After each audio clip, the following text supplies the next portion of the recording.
Alors, est-ce que l'immunité de groupe vaccinal sera notre seul salut, comme on essaye de nous le faire croire?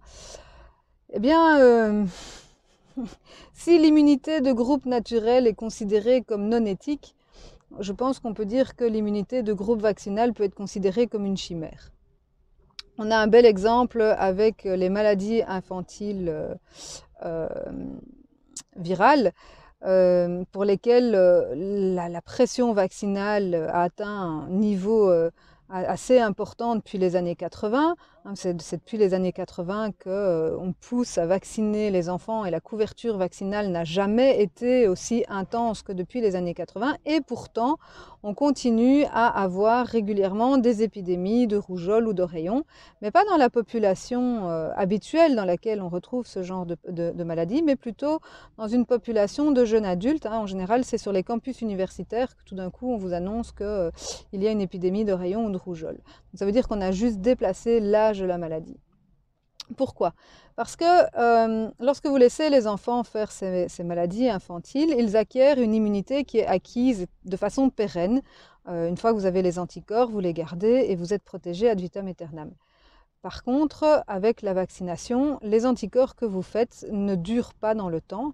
C'est la raison pour laquelle vous êtes obligé régulièrement de faire ce qu'on appelle les rappels de vaccination, de façon à reproduire des anticorps. Donc, à partir du moment où l'immunité de groupe consiste à avoir un certain pourcentage de la population qui a acquis une immunité, et ce pourcentage devant être suffisant pour que la maladie s'éteigne d'elle-même, avec la vaccination, on ne peut jamais le garantir. Tout simplement parce que la durée de protection entre guillemets, qui est acquise grâce au vaccin, a encore une fois été calculée sur base de modèles mathématiques. On a fait des moyennes, on a surveillé une population qui a été vaccinée, et encore, attention, avec le Covid, je ne suis pas sûre qu'on l'ait fait. Je vous parle ici des maladies infantiles sur lesquelles on a 20, 40, 50 ans de recul avec la vaccination.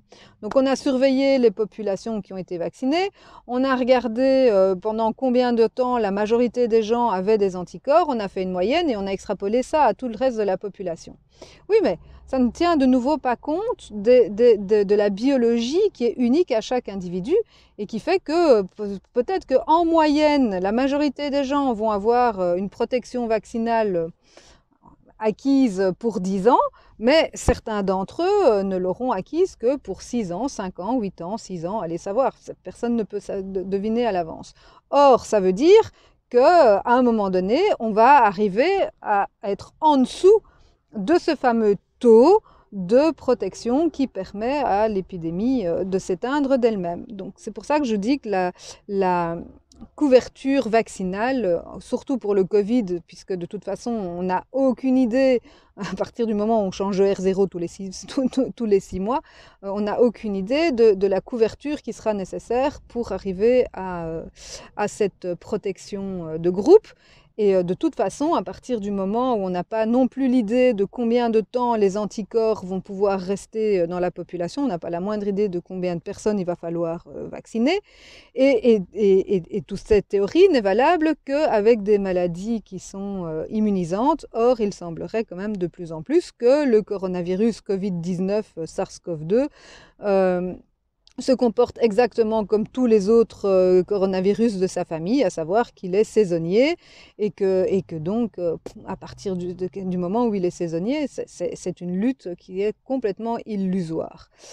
Donc, ils ont beau, à mon sens, essayer de faire augmenter le R0 de ce virus pour inciter à la vaccination en expliquant que ce ne serait pas éthique avec un taux de mortalité de 0,5%, c'est quand même limite, mais bon, que ce ne serait pas éthique de le laisser circuler.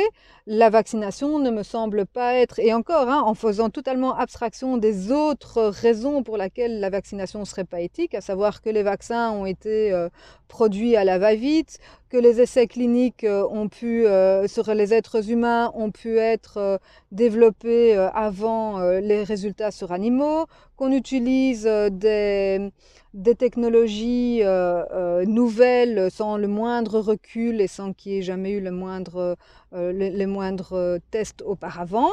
Bref, tout ça fait que pour moi, le vaccin est une histoire complètement illusoire. Je vous embrasse, à bientôt.